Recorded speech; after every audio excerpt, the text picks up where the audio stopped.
Hi friends, capsicum cut பண்ணி onion tomato capsicum okay. Next cabbage mix பண்ணிடணும். அதுக்கப்புறம் முட்டை, வெள்ளைப்பூடு அதெல்லாம் வச்சு வேக வச்சுக்கிடணும். வத்தல் எல்லாம் வச்சு நெக்ஸ்ட்டு நம்ம பாயில் பண்ணதை எடுத்து தனியாக வச்சுக்கிடணும். அந்த மிக்ஸி ஜாருக்குள்ளே வச்சுக்கிடணும். நெக்ஸ்ட்டு வத்தல், சீஸு, அதுக்கப்புறம் வெள்ளைப்பூடு அது எல்லாமே எடுத்து அதையும் வச்சுக்கிடணும். ஃபஸ்ட்டு மிக்ஸியில் நல்லா அரைச்சி கொண்டு வந்துடணும். சீஸ் எடுத்து போட்டுக்கிற வேண்டியதான்.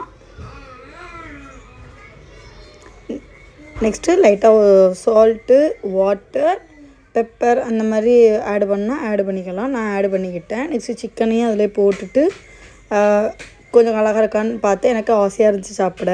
பட் அதையும் வச்சு மிக்ஸியில் அரைச்சிட்டு அதையும் எடுத்து மிக்ஸ் பண்ணிக்கிடுறேன். மிக்ஸ் பண்ணும் போதே அவ்வளோ டேஸ்டியாக எனக்கு நாக்கு ஊறிச்சு.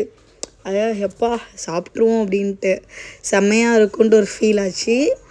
மிக்ஸ் பண்ணிட்டேன். மிக்ஸ் பண்ணக்கப்புறம் எப்படா சாப்பிடணும் லைட்டாக சாப்பிட்டு பார்த்தா டேஸ்ட்டாக தான் இருந்துச்சு. மறுபடியும் சால்ட் இல்லை, அதில் லைட்டாக சால்ட்டு போட்டுக்கிட்டேன். நீங்களும் உங்களுக்கு தேவை சால்ட்டு போட்டுக்கோங்க. நான் பெப்பர் போட்டுக்கிட்டேன் லைட்டாக ஆட் பண்ணி. என் ஹஸ்பண்ட் தான் அதை வீடியோ எடுத்துட்டாங்க. லைட்டாக லெமனும் புழிஞ்சி விட்டுட்டுருந்தேன். நல்லாயிருக்கும், கொஞ்சம் ஸ்பைஸியாக இருக்கும், அந்த மாதிரி நல்லா டேஸ்டியாக இருக்கும் அப்படின்ட்டு. அப்படியே நாங்கள் மிக்ஸ் பண்ணி விட்டுகிட்டே இருக்கும் போது நெக்ஸ்ட்டு ப்ரெட்டில் எடுத்து வைக்கலான்ட்டு பிளான் பண்ணியிருந்தோம். அதே மாதிரியே ப்ரெட் எடுத்து அதை ஸ்டஃபிங் எல்லாம் எடுத்து வச்சாச்சு. செமையாக இருந்துச்சு ஃப்ரெண்ட்ஸ். நீங்களும் உங்களுக்கு வேணா இதே மாதிரி ட்ரை பண்ணி பாருங்கள், சூப்பராக இருக்கும்.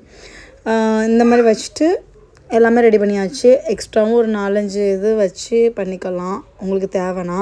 நெக்ஸ்ட்டு என்ன பண்ணி முடிச்சாச்சா, அடுப்பில் ஆன் பண்ணிவிட்டு அந்த சாண்ட்விச்சுக்குள்ளே இது எடுத்து லைட்டாக மேலே பட்டர் தடவி ஸ்டஃப்பை வச்சாச்சு. எனக்கு கொஞ்சம் ஹீட்டில் இருக்க கொஞ்சம் பயமாக இருந்தனால என் ஹஸ்பண்டை நான் வைக்க சொன்னேன். அவங்க வந்து வச்சாங்க. என் ஹஸ்பண்ட் அவங்க தான் வச்சு எடுத்து தந்தாங்க. பட் நல்லா இருந்துச்சு. பின்னாடியே பட்டர் நல்லா தடவியாச்சு. நெக்ஸ்ட்டு சாப்பிட்டு பார்க்கலான்னு ஆசையாக இருந்துச்சு. பட் கொஞ்சம் வெயிட் பண்ணிடி என் ஹஸ்பண்ட் சொன்னனால ஓகேப்பான்னு சொல்லியாச்சு. அதுக்கப்புறம் என்ன சொல்ல, அது வெந்துட்டே தான் இருந்தது எனக்கு. பட் சாப்பிட்ற ஆசை வந்துச்சு. அதுக்கப்புறம் எல்லாமே ரெடி ஆகிட்டு நாங்கள் கிட்டத்தட்ட ஒரு 5 கிட்ட நாங்கள் பண்ணியிருந்தோம். ஒரு சில மட்டும் நல்லா இருந்துச்சு. ஏன்னா டோஸ்ட்டை பண்ணனால அது லைட்டாக கருகின மாதிரி தான் இருக்கும். பட் டேஸ்டியாக இருந்துச்சு. என்ன பண்ணால் 4 வெட்டி தந்தாங்க. சாப்பிட்டுக்கிட்டே கிரிக்கெட் பார்த்துட்டு இருந்தோம். Bye friends. உங்களுக்கு தேவையான